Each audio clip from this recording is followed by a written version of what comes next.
ಚುನಾವಣೆಗಳು ಬಂದಾಗ ಪಕ್ಷದ ಕಾರ್ಯಚಟುವಟಿಕೆಗಳು ನಡೆದು ಸಹಜ. ಆದರೆ ಉಡುಪಿ ಚಿಕ್ಕಮಗಳೂರು ಜಿಲ್ಲೆಯ 2024ರ ಈ ಚುನಾವಣೆಯಲ್ಲಿ ಸಹಜ ರೀತಿಯ ಕಾರ್ಯಗಳು ನಡೀತಾ ಇಲ್ಲ. ಯಾಕಂತೇಳಿದ್ರೆ ಉಡುಪಿಯ ಮತದಾರರು, ಉಡುಪಿಯ ಕಾರ್ಯಕರ್ತರು ಬದಲಾವಣೆಯನ್ನು ಕೇಳ್ತಾ ಇದ್ದಾರೆ. ಯಾವಾಗ ನಮ್ಮ ಹಾಲಿ ಸಂಸದರ ಹತ್ರ ನಮ್ಮ ಊರಿನ ಸಮಸ್ಯೆಗಳನ್ನು ತೆಗೆದುಕೊಂಡು ಹೋದಾಗ ನಮ್ಮ ಹಿರಿಯರನ್ನು, ಪಕ್ಷದ ಹಿರಿಯ ಕಾರ್ಯಕರ್ತರನ್ನು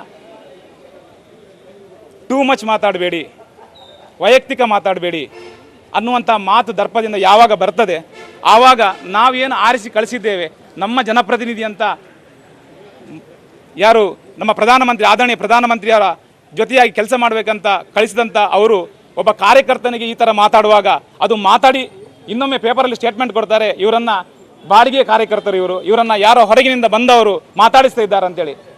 ಅದಕ್ಕೋಸ್ಕರ ಇವತ್ತು ನಾವೆಲ್ಲ ಭಾರತೀಯ ಜನತಾ ಪಾರ್ಟಿಯ ಮೂಲ ಕಾರ್ಯಕರ್ತರು ಜನಸಂಘದ ಕಥೆಗಳನ್ನು, ಆ ನೋವಿನ ಕಥೆಗಳನ್ನು, ಆ ನಮ್ಮ ಹಿರಿಯರು ಮಾಡಿದ ತ್ಯಾಗದ ಕಥೆಗಳನ್ನು ಕೇಳಿ ಓದಿ ನಾವು ಕಾರ್ಯಕರ್ತರಾಗಿ ಇವತ್ತಿದ್ದೇವೆ.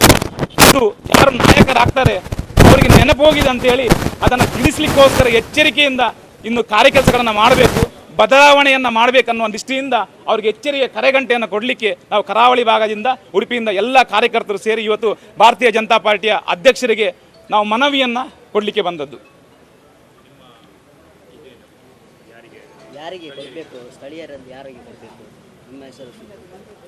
ನಾನು ವೈಯಕ್ತಿಕವಾಗಿ ನನ್ನ ಅಭ್ಯರ್ಥಿ ಯಾರಂತ ಹೇಳಿಕ್ಕೆ ಆಗೋದಿಲ್ಲ, ಯಾಕಂದರೆ ನಾನೊಬ್ಬ ಭಾರತೀಯ ಜನತಾ ಪಾರ್ಟಿಯ ಕಾರ್ಯಕರ್ತ.